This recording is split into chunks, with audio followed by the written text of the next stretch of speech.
This is a tiny, tiny nation in Southeast Asia, and they finally passed legislation that will not just discourage homosexuality, but that will discourage it with the death penalty.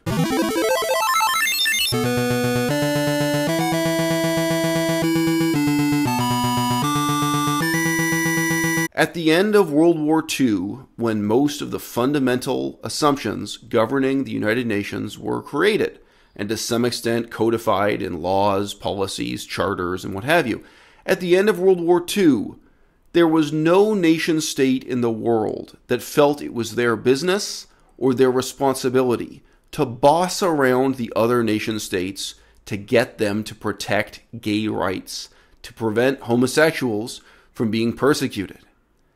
And now, in 2019, it's a very fundamental, very important assumption that we don't know what to do with. They all just sit there with their mouths open, apoplectic, as the decades go by, and they do nothing about the fact that there are 70 nations, 70 different countries that are members of the UN, right now, make homosexuality illegal.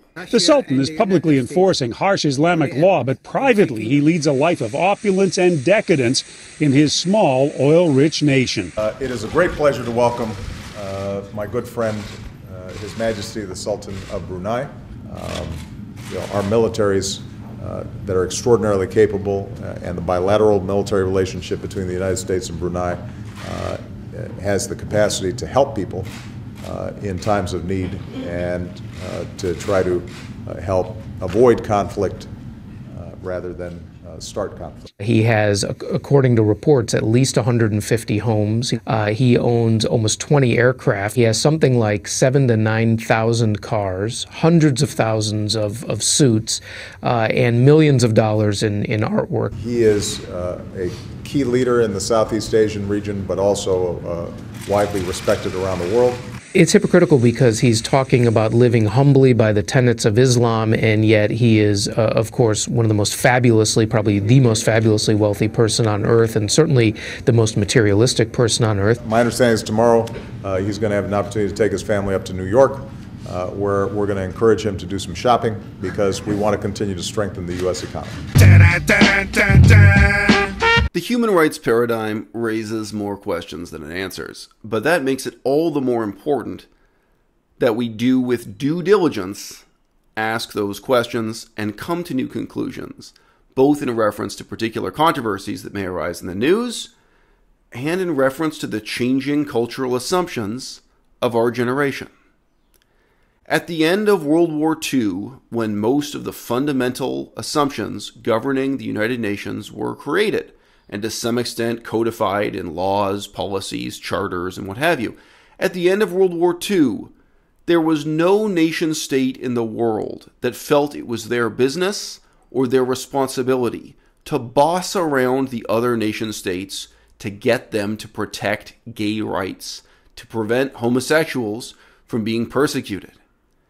And now, in 2019, it's a very fundamental, very important assumption that we don't know what to do with. It's pathetic. Politicians, celebrity activists, national governments, and United Nations agencies, they all just sit there with their mouths open, apoplectic, as the decades go by, and they do nothing about the fact that there are 70 nations, 70 different countries that are members of the UN, right now, make homosexuality illegal.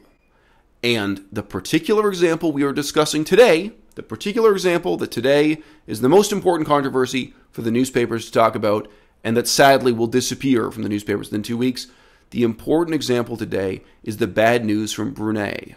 Brunei, however you want to pronounce it, this is a tiny, tiny nation in Southeast Asia, and they finally passed legislation that will not just discourage homosexuality, but that will discourage it with the death penalty. Homosexuality will be treated as a death penalty offense henceforth in Brunei. Now, who do you expect to do something about this?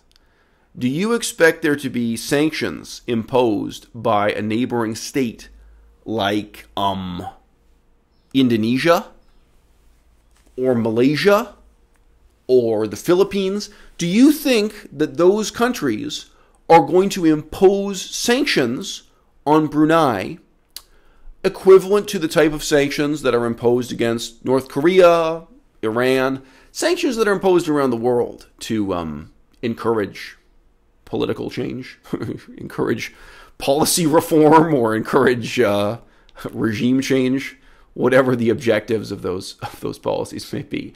The types of sanctions that, of course, are taken for granted with a tiny, powerless nation like Cuba.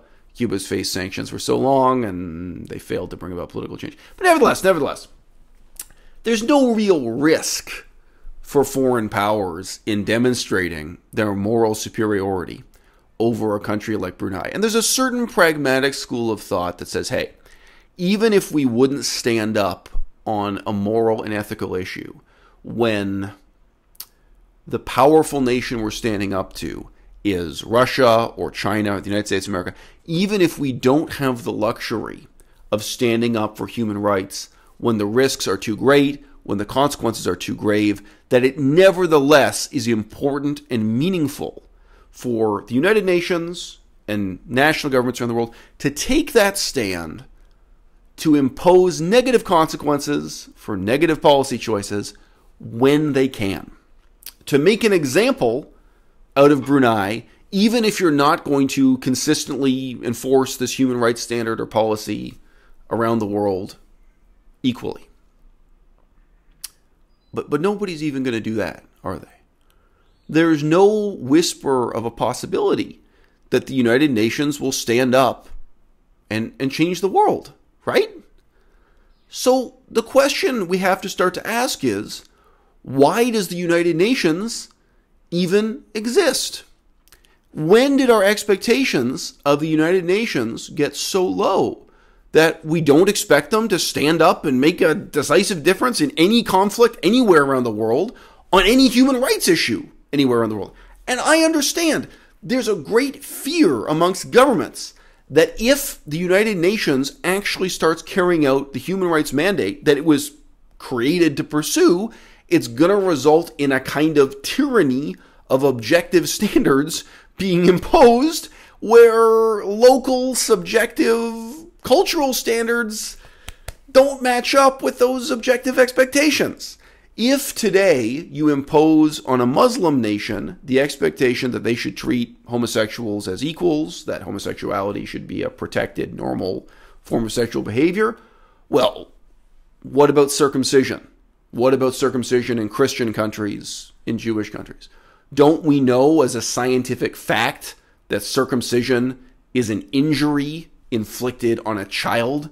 Don't we know that this is a barbaric religious tradition that really harms people in an objectively real way? When you take away the cultural accretions of centuries and you look at it objectively and scientifically, isn't this something that ought to be illegal to protect the rights of the child? Or something that, if it is legal, you should only be allowed to do once you turn 18, once you can make the legal decision yourself to have a surgeon cut off part of your penis or cut off part of your vagina? Isn't that a kind of self-evident legal and political challenge that somebody should be responsible to referee? I'm using referee as a verb here. If not the United Nations, then who? Right? You can't expect Malaysia to scrutinize Brunei on this. You can't expect Indonesia. You can't expect the Philippines. Who's the referee here? Who's standing up to draw these lines and ask these questions and push the whole world forward toward some kind of progress, whether you define that in terms of human rights or not? I've lived through an incredibly bleak and depressing time in terms of international politics.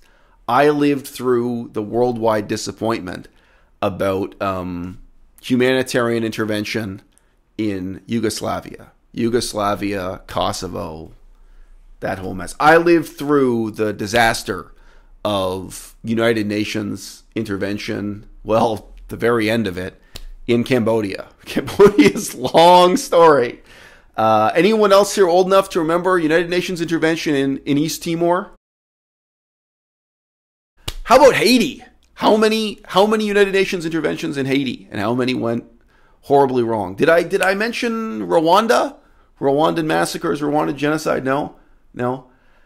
When I was a kid, in the Bill Clinton era, there was this doctrine that was really popular in the press and amongst career politicians, and they called it R2P. So capital letter R, the number 2, and then the letter P. And they called it responsibility to protect. And it was this idea that anywhere in the world that there was a serious violation of human rights, that there were war crimes going on, that basically United Nations military, that's what we're talking about, should intervene. There was a responsibility to protect human lives. And now, if that were taken seriously, every country in the world that has the death penalty for homosexuality, you should have some kind of intervention. And if you're not going to have a military intervention, of course, you should have trade sanctions. You should have some kind of at least symbolic punishment from the United Nations, whether it's economic or whether you just lower their flag. Why not have the flag at half-mast for all the countries that are fundamentally violating all these human rights all the time? Would that require so much heroism on the part of our politicians? My point is here, on the one hand, the United Nations was created with a set of expectations that really people in power would be afraid to pursue in an honest, overt, thoroughgoing manner. The human rights doctrine, none of them really want to try to rigorously enforce or even really talk about. What would human rights mean if we applied it seriously to the current situation in Ukraine? What would any of the United Nations principles mean? No, just, yeah. Syria, these are really tough conflicts, right? So it's been agreed, especially after a long series of fiascos and disasters. Again, whichever ones stand out in your mind, whether it's Rwanda, Cambodia, what happened in Yugoslavia, whatever. It's been agreed upon as a kind of silent consensus that the United Nations should do as little as possible all of the time. What hasn't been agreed upon is the budget for doing as little as possible. Currently, expenditures by the United Nations are at $50 billion per annum. That's a round number, you understand. 50 billion US dollars. $50 billion US dollars per annum. Peacekeeping operations. Those are military interventions. Don't kid yourself. Peacekeeping operations, I have approximately $8.9 billion budget. Okay, those guys don't just talk. I don't know, World Food Program, $5.3 billion. United Nations Development Program, $4.7 billion. Goes on and adds up to over $50 billion US dollars. So are you telling me that this organization, with a budget that is so big it cannot be fathomed, and really no democratic accountability, no transparency, none, zero, completely elitist, top-down organization created to pursue the ideals of that period at the end of World War II, had the Four Freedoms Doctrine from the United States, where everyone said, hey, all these terrible things that happened during World War II, never again. We're going to create this doctrine of human rights and this very well-funded agency that's going to enforce it. Are you telling me that the United Nations with a $50 billion budget is powerless against the tiny nation of Brunei, population 400,000?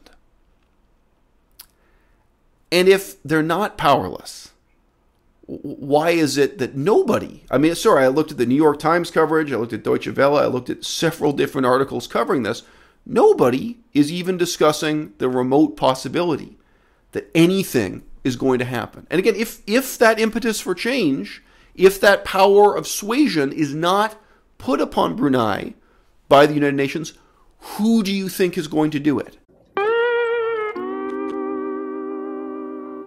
All of these people are paid more than the highest paid staff at any national agency. The United Nations was founded with that mandate. By definition, if you work in economics, within the United Nations, you will be paid more than someone in any government in the world, in the highest paid government in the world, who has a comparable position in terms of responsibilities or research. That's the way salaries are set within a nation. They were founded with this mandate that they would pay all of their staff more than any national government would pay them. People paid huge amounts of money. There is no possibility that nobody even in reporting on this, nobody even conceives of the possibility that, one, the United Nations will solve the problem, or two, that the United Nations will make some kind of decision to change the situation fundamentally. They are not risking their own reputation, their fate, their political careers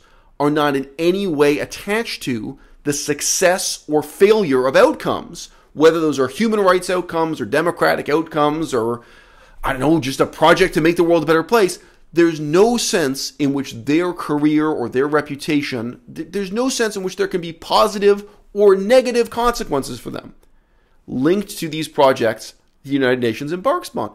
And maybe that's why, again and again, the outcomes of UN projects are so underwhelming, right? They're not answerable to a public democratically. They're not even answerable to a set of objective standards like human rights that would say, hey, guess what, guys? It might be politically convenient to get along with Russia. It might be politically convenient to get along with China. It might even be politically convenient to get along with Brunei, this tiny country that just made homosexuality death penalty offense. But political convenience isn't what we're answerable to. We have this objective list of facts that define what's democracy and what's not, what's human rights and what's not, what's acceptable, what's unacceptable, and then we have to enforce those standards. Then they'd be more like a law enforcement agency and less like a pseudo-democratic government with a council of people debating what policy should be, right?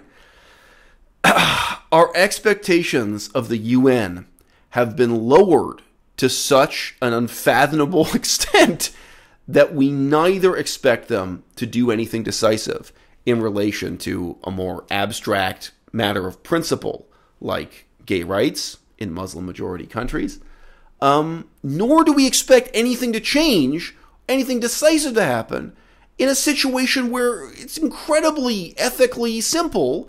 Children are starving, and you, the United Nations, have been handing out sacks of rice with the World Food Program logo for decades, and you haven't been achieving your goals. You failed. And sure, it's not all your fault. It's also the fault of the communist government of Laos. But who then is going to put pressure on the government of Laos to reform and change? Is it going to be Vietnam? Is it going to be Cambodia? Is it going to be communist China next door? Are they going to say, hey, we're going to put sanctions on you. We're going to put your flag at half-mast. We're going to lobby and pressure you to come into the 21st century and start living up to these human rights standards and to start doing a better job providing opportunities or even just food for your own people. No. The impetus for change, positive change, whether you call it human rights or call it something else, has to come from somewhere. I'd love it if it came from the grassroots, but the pathetic reality in 2019 is it's coming from celebrity activists like George Clooney and nowhere else. Nowhere else. No one else. There's a better chance that 2 months from now, George Clooney and his little movement for gay rights is going to be making a big difference in the world. There's a better chance of that than there's a chance of anything coming from the United Nations or any other federal international institution.